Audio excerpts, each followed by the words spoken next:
A special report and breaking news to tell you this afternoon. Clinton County Sheriff David Favreau telling Local 44 and Local 22 that Richard Matt has been shot and killed. Right now, state police know Sweat's general activity, according to ABC News, and are, quote, trying to close him off. This is David Sweat, the other man on the run, have been for 21 days right now. We heard earlier that per Senator Chuck Schumer to WABC, a woman reported seeing something around 2 a.m. and it's believed, according to Schumer, that the inmate who was shot, we know that's Richard Matt, was shot by a federal agent. All right, let's go back out to New York right now. Alex Rose has been there since the very beginning of this manhunt. Alex, what do you know?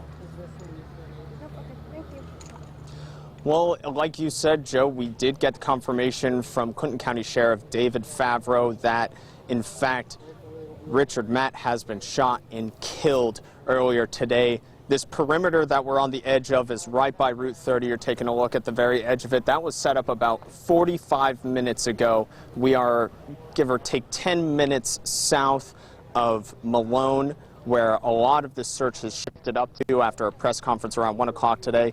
We're being told by David Favreau that Richard Matt was shot in the area of Elephant's Head. Just to give some folks some perspective, it's a small mountain on the south end of Lake Titus. It's about 8 miles south of Malone on the east side of this interstate. I'm joined now by one of the community members who lives in that area, Becky Gronquist. How are you doing today, Becky? I'm great. How are you? I'm well. I'm surprised to see you in such good spirits. To my understanding, it's hard for you to get home on the other side of this. Yep. Yeah. Can't. Could you? I know that your boyfriend is back at the cabin. What have you heard from him? He's back at our house with our two youngest kids, and he's been told to stay in the house.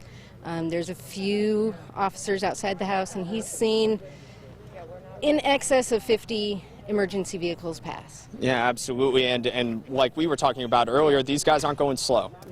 No. Can you give us a sense of the urgency that he's seen? He's estimated about 70, 80 plus miles an hour. Mm-hmm. That makes sense. And very fast. Yeah, and you've been around the area for a good amount of time. Could you just kind of describe the community and the neighborhood that this is all happening in right now? We're generally pretty quiet. Obviously not right now, but everyone's friendly. Most people kind of keep to themselves. Everybody's got a nice chunk of land to just spend time on. Yeah, absolutely. And we've been talking about the search and how it's been very difficult for law enforcement to comb through this terrain. You've got rivers, brooks, mountains and valleys and forest, lots of it. From your own experience, is it easy to get lost out here? Definitely. We've got a large amount of area behind our house that I go out shooting in, and it can be very difficult to traverse even for me. Now, you mentioned shooting and everything. Obviously, we heard reports earlier that there was DNA evidence found in one of the cabins. There are obviously a lot of hunting camps in the area. How did you folks prepare yourself in your neighborhood, prepare yourself when you heard that these men could possibly be armed in your backyard? Well, my boyfriend and I are both veterans, so we are armed ourselves. We stay in the house, we keep it locked, and nobody goes anywhere by themselves. We do the buddy system. And I'm sure that this has been the case for about, a week now, a little less than that, ever since you heard that the search has moved into this area. Is there a sense of relief you're now hearing that at least one of these men is out of the question? Definitely. We like to be able to send the kids outside to be able to play, and we haven't been able to do that. And once this is all over, we can go back to a sense of normalcy and let the kids back outside. I know your daughter here, Barbara, was talking about trying to go back home at this time. Are you excited that maybe at some point you may be able to return back to a normal life and get to see your friends and everything again? Yes. There you have it. Couldn't have said it simpler myself, but again, very big news here on the 21st day after these two very dangerous men escaped from Clinton Correctional Facility.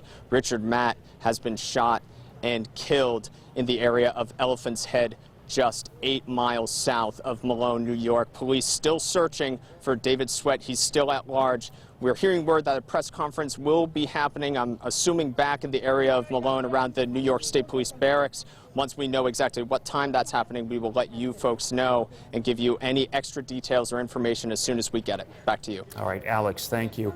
Another person at the center of this is Joyce Mitchell. She was an employee at the prison, worked in the seamstress shop, and befriended both Matt and Sweat. And another gentleman who was also serving time there had an interesting conversation about his relationship with those two. Yeah, he knew all of the people involved here, Richard, Matt, David Sweat, and Joyce Mitchell. His name was Eric Jensen. He was on CNN earlier this week. Let's listen to some of that. The relationship was, in simple terms, it would be when the cute guy at high school asked, you know, the girl to the prom, and the look on her face every day when they would get together and they would talk. And they would laugh, giggle, conversations all day long. And when they'd go in the back room at the end of the day to count the garments, you know, I never thought anything about it until after this whole thing took place. You know, there's certain things that you see and that you can perceive yourself if you were there. You know, I know now there's a lot of Did you ever speculation. ask him about it? We all did. We all did. We said did he that. say? He used to laugh. He would never confirm or deny it. Never confirm or deny it. Interesting conversation about that relationship. This is very interesting. This is some information that is coming from ABC and also from Senator Schumer. So he says that Matt was shot by a federal border control agent and says he is certainly dead, according to Schumer. Senator Chuck Schumer has been briefed on the shooting. That's what he is telling WABC News. Law enforcement apparently contacted by a woman very early this morning who reported that she got a knock on her door. She didn't answer. Instead, she called police. Police arrived around 2 a.m. where search dogs picked up a scent, apparently of the men. This is all coming from Chuck Schumer. And they began closing in on the area from north and west and 2 a.m. And that brought us to around 4:10 this afternoon is when we are hearing Richard Matt was shot and killed. Okay, and again, that was by a federal border agent on this side, on the United States side. So it will now, as we learned earlier, it seems as though the perimeter is closing in the search now for David Sweat.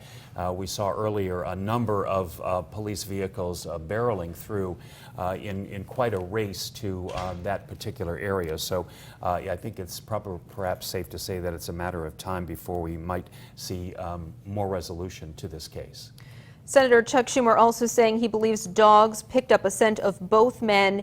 He could not say if they were together when Matt was killed.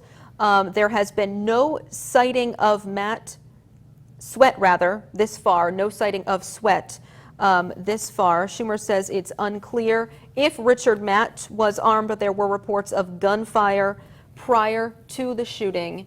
And again, we are hearing that everything happened, that Richard Matt was shot around 4:10 this afternoon. Okay. And we were told earlier, too, because of that one cabin where they believe that the two spent some time, that there were weapons in that cabin and that they had access to them and certainly probably made themselves available to them as they continued on the run.